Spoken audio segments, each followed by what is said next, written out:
سلام به برنامه اخبار آزادی خوش آمدید. خبرهای تازه تاجیکستان و جهان را طی 15 دقیقه دیگر تقدیم شما می‌سازیم. عبدالله اشرف هستم همراهتان.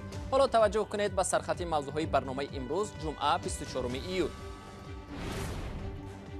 رئیس بانک ملی تاجیکستان پیشنهاد دارد امانتگزاران بانک‌های کساد شده به جای پول اموال بانک را بگیرند. مشتریان راضی نیستند. بینایی که ریاست حزب کمونیست و حکومت تاجیکستان در آن جایگیر بود از بین می رود. سرنوشت پول 100 سامانی که عکس بینا روی آن است چی می شود؟ 100 سومه بودن نمیتواند با صورت دیگر. اگر 100 سومه باشد همین صورت باقی ماندنش در کار همچون چیزی تاریخی. جوانان سیتزجوی خود را حامی ملت نامیده با راه تهدید می‌خواهند از ملاقات خانم‌های قرقیز با خارجیان پیشگیری کنند. جوانان ما نباید آرام به آن نظر کنند که دختران قرقیز در مسکو با مردان قوم‌های دیگر وامیخوانند. جمال الدین عبدالله‌زاده وزیر تندرستی امروز در شهر دوشنبه گفت در تاجیکستان یگان طبیبی که به معالجه بیماران کووید 19 مشغول بود نفوتیده است. وزیر افزود طبیبان هم مثل دیگران احتمال در خانه و کوچه سرایت یافتند. اما در ولایت سوخت برعکس گفته‌های وزیر فوت دختران هنگام معالجه بیماران کووید 19 را اعتراف می‌کنند و اسم آنها را برای جایزه‌گیری در روز کسبی دختران به رئیس جمهور پیشنهاد دارند. تفصیلات بیشتر در گزارش همکارم امرالدین علیموف.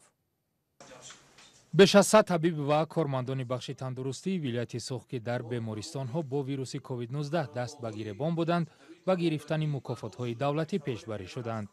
بین آنها طبیبانی هم هستند که زمان اجرای کار در بیمارخانه‌ها به این بیماری گرفتار شده و جان باختند. قرار است طبیبان در روز کسبی خود مکافات را از دست رئیس جمهور بگیرند. با گفته مقامات در سوخت 3 طبیب از بیماری کووید 19 فوتیده است. در ولایت سوخت باشد 1938 نفر سرایت یافته به قید گرفته شدند، 31 نفر عین زمان در معالجه قرار دارند و 1891 نفر شفا یافتند، 16 نفر فوتیدند. از تمام ساحه‌ها فوت شد. از ساحه‌های معارف و اینچنین از ساحه تندرستی هم نیز فوت شد که ما از اینها 3 نفر به قید رسمی گرفته شدند که این تصدیق شدگی. عموما در ولایت سوخت و چخیلی که استاد قید کردن همه آنها قدردانی کرده میشوند. فروخ مقصودزاده میگوید ولایت سوخت با تلفات کم از موج اول این وبا بیرون آمد، ولی در فهرست غیر رسمی قربانیان احتمالی کرونا ویروس و التهاب شش شماره طبیبان در شهر و ناحیه‌های ولایت سوخت بیشتر از آمار رسمی است. تاجیکستان گرفتار شدن شهروندانش با کووید 19 را 30 اپریل اعلان و در کشور کرانتینی نرم جاری کرد.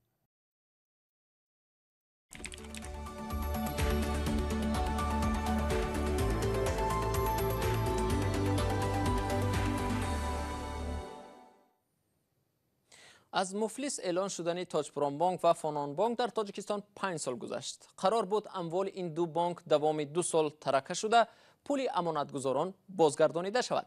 اما این روند تاکنون طول کشید و امانتگزاران هنوز در تلاش به دست آوردن پولی هستند که سالها به زحمت جمع کرده در این بانک ها امانت گذاشته بودند. مقامات سبب این تأخیر را چگونه شرح می‌دهند؟ مومن احمدی ادامه می‌دهد.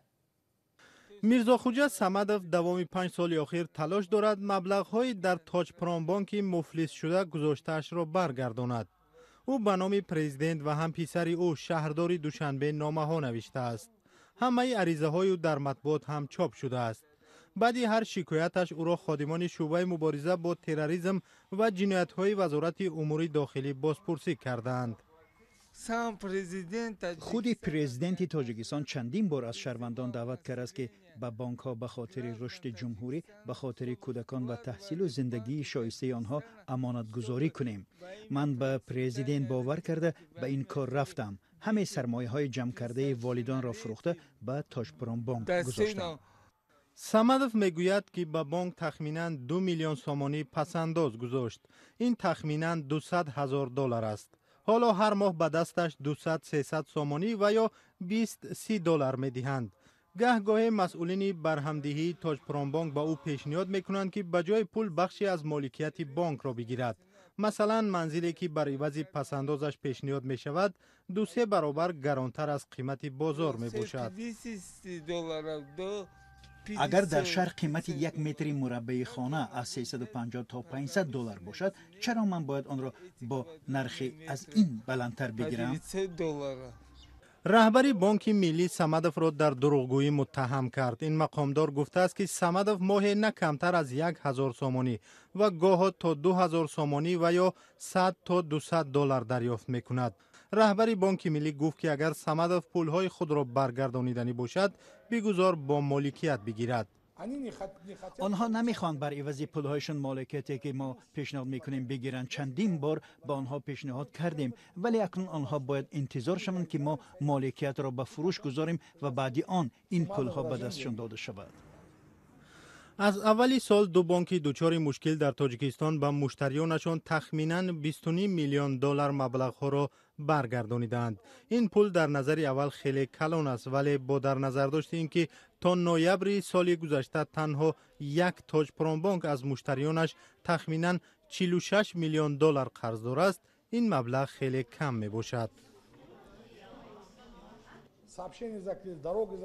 ارتباط قطع شد، راهها بسته شدند و آنها نتوانستند مذاکرات اساسی خود را به اتمام رسانند. وقت نشان می‌دهد، ولی این چیز نمی‌تواند مسئولیت بانک ها را در زمینه اجرای عهده‌داری های آنها در برابر امانتگزاران کم کند.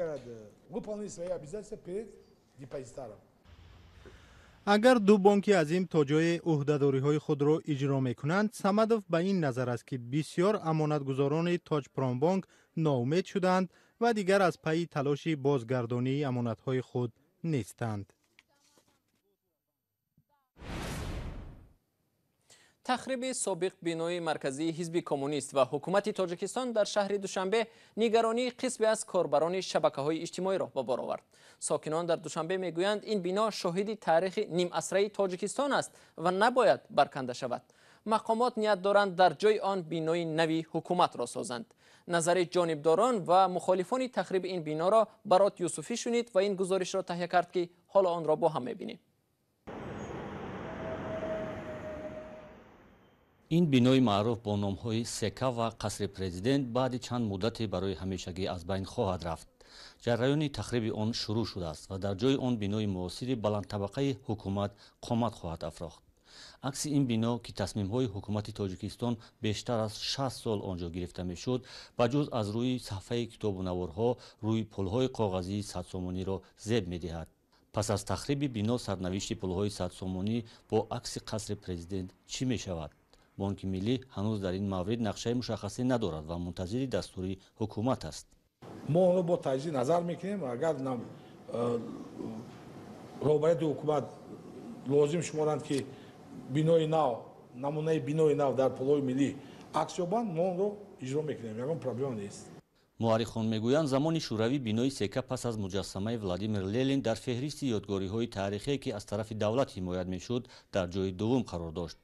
در مرکه‌های جشنی 80 سالگی دوشنبه نیز بینای قصر پرزیدنت عکس شده و در تمام دنیا همچون یادگاری تاریخی پهن شده است. Теперь эти банкноты станут на вес золота. اکنون بانکنوت‌های 100 سومانی به طلا برابر می‌شوند. برای آنکه وقتی بنا را تخریب می‌کنند، بنا نیست ولی عکسش در بانکنوت‌ها باقی می‌ماند. اکنون این مال نادری کلکسیونی می‌شود. اکنون بسیاری از سیاحان به جمع آوری آن شروع می‌کنند. مورخان بینای تخریب شونده قصر پرزیدنت را مکان انتقال حکومت‌های تاجیکستان می‌نامند. به قول آنها سیاستمداران سرشناس دنیا و شخصیت‌های معروف زمان مهمان این بنا بودند. قرارهای تقدیرساز برای رشد تاجیکستان محض در همین بنا گرفته شده است و به همین خاطر عکس این هنری معماری در پل ملی هم جای گرفته است. از بینایی که قدم‌های نخستین پرزیدنتی رحمانوف در وی به عمل آمده است و مشکل‌ترین روزهایش در آن گذرانده است و امروز ویران می‌شود، سخن از این باشد، پس فکر من است که شاید 100 سومه از بین رود. خودی 100 سومه از بین رفتنش در کار اگر این صورت این بنا نادرکار شود. ممکن به جای وی 150 سومه سازند، ممکن به جای وی 75 سومه سازند، ولی 100 سومه بوده نمیتواند با صورت دیگر. اگر 100 سومه باشد همین صورت باقی ماندنش در کار همچون چیزی تاریخی که این پول به همین صورت با وجود آمد. дар феҳристи китоби осори меъмории шаҳри душанбе бинои қасри президентӣ дар мақоми аввал қарор дорад. ин бино дар соли 1957 бо тарҳи Стефан Анисимови меъмор бунёд шуда қароргоҳи ҳизби коммунисти вақти Тоҷикистон буд. ҳамчунин акси чанд меъмории дигари таърихӣ аз ҷумла бинои парлумон дар пули коғазии сесомонӣ ҷой ёфтааст ки дар асоси нақшаи бозсохти шаҳри душанбе эҳтимоли хароб шудани он низ вуҷуд дорад. мақомоти милиса дар шаҳри душанбе аз боздошти 4 ҷавонзан хабар доданд ки шабона пас аз баромадан аз тарабхона дар ҳолати мастӣ дар маҳзари ом якдигарро дашному таҳқир ва лату кӯб намуданд. тафтишот рафтори ҷавонзанонро майдаавбошӣ арзёбӣ кард ва додгоҳ 3 нафари онҳоро ба хотири фарзанди ноболиғ доштан 580 сомонӣ ҷарима баста ва яке дигарро ба муҳлати 3 рӯз ҳабс намуд. дар ҳамин ҳол дар қирғизистон ва берун аз он гурӯҳҳои муташаккили ҷавонони қирғиз бисёриҳоро ба ташвиш овардааст ки худро ҳомии ахлоқи занони муҳоҷири қирғиз номида дар нисбати занони беҳимоят дастдарозӣ ва зӯровариро раво мебинанд. фаъолони шабакаҳои иҷтимоӣ зидди ин гурӯҳ мубориза мебаранд, аммо чандон муваффақ нестанд ва дастдарозӣ ба ҳаёти шахсии духтарони қирғиз идома дорад. гузориши телевизиони настоящее времяро ҳамкорам Хиромон Бақозода тақдим мекунад. дар ин навор тахминан 20 ҷавони номаълуми қирғиз талош доранд таваҷҷӯҳи муҳоҷирони муқими Русияро ба масъалае ки ба фикри онҳо муҳим аст ҷалб кунанд. ҷавонони мо набояд ором ба он назар кунанд ки духтарони қирғиз дар Москав бо мардони қавмҳои дигар вомехӯранд. ҷавонон дастур медиҳанд ки мулоқотҳои хонумҳои қирғизро дар телефон ба навор гирифта паҳн кунанд. агар хонуми қирғизро бо хориҷие дидед, зуд ӯро огаҳ кунед. агар 2 дафъа ҳушдорро нодида гирифт, ӯро ҷазои ҷиддӣ медиҳем. шояд он гоҳ фаҳманд. дар шабакаҳои иҷтимоӣ тақозо шудааст ки бар пояи қонун ин ҷавонҳоро ёфта барои даъватҳояшон ба зӯроварӣ ҷазо диҳанд. зури ин қирқчораҳо фақат ба лату кӯби духтарони заиф мерасад. оё наметавонед довталабона ба мубориза бо пандемия ҳамроҳ шавед? ин бадбахтони маҳрум аз меҳру муҳаббати занонаро касе шинохт? ин писарон дар чӣ бора фикр мекунанд? кӣ онҳоро ба ин роҳ тела додааст? ба худ оед, шумо ҳам апаву хоҳар доред. дар намояндагии вазорати умури дохилии қирғизистон дар Русия ҳам ба ин видео таваҷҷӯҳ карданд. тафтиш шурӯъ шудааст ва дар мулоқот бо ҷамоаи муҳоҷирони қирғизи Москав шарҳ доданд ки чунин амал ҷавобгарӣ дорад. намояндагии вазорати корҳои дохилии қирғизистон дар Русия маълумотеро ки дар шабакаҳои иҷтимоӣ нашр мешавад пайгирӣ дорад. дар сурати дарёфти маълумоти берун аз чорчӯби қонун дар якҷоягӣ бо ниҳодҳои ҳуқуқу тартиботи Русия чора андешида мешавад. кистанд ҳамроҳонатон? арманӣ, озарӣ, кӣ? ҷавонони қирғиз борҳо хонумҳои қирғизро азият дода ҳатто ба номусашон таҷовуз карданд. ин ҷавонон худро ватандори қирғиз меноманд. дар ҷомеа онҳоро миллатгаро ва ҷинспараст ё худ сексист унвон медиҳанд. то ҳол ягон нафари онҳо барои таъқибу таҳқири хонумҳои қирғиз ҷазо нагирифтааст. соли равон ҳаводорони ин афкор намоишгоҳи ҳунари муосир дар Бишкекро халалдор карданд. ба ин мардон намоишгоҳ писанд наомад. онҳо 8 март гирдиҳамоии осоишта бахшида ба ҳамдилии занонро пароканда карданд. он замон иштирокчиёни гирдиҳамоиро боздошт намуданд, вале кадоме аз ин ҷавони худсар ба ҷавобгарӣ кашида нашудааст. салом, агар хату хабар мехоҳед мо дорем. навиди бомдодӣ, сархати хабарҳо, ахбори Тоҷикистон ва ҷаҳон, гузоришҳо ва таҳлилҳо. чӣ мегузарад ва чаро? донистан фаҳмидан аст. замима ё апи моро бигиред.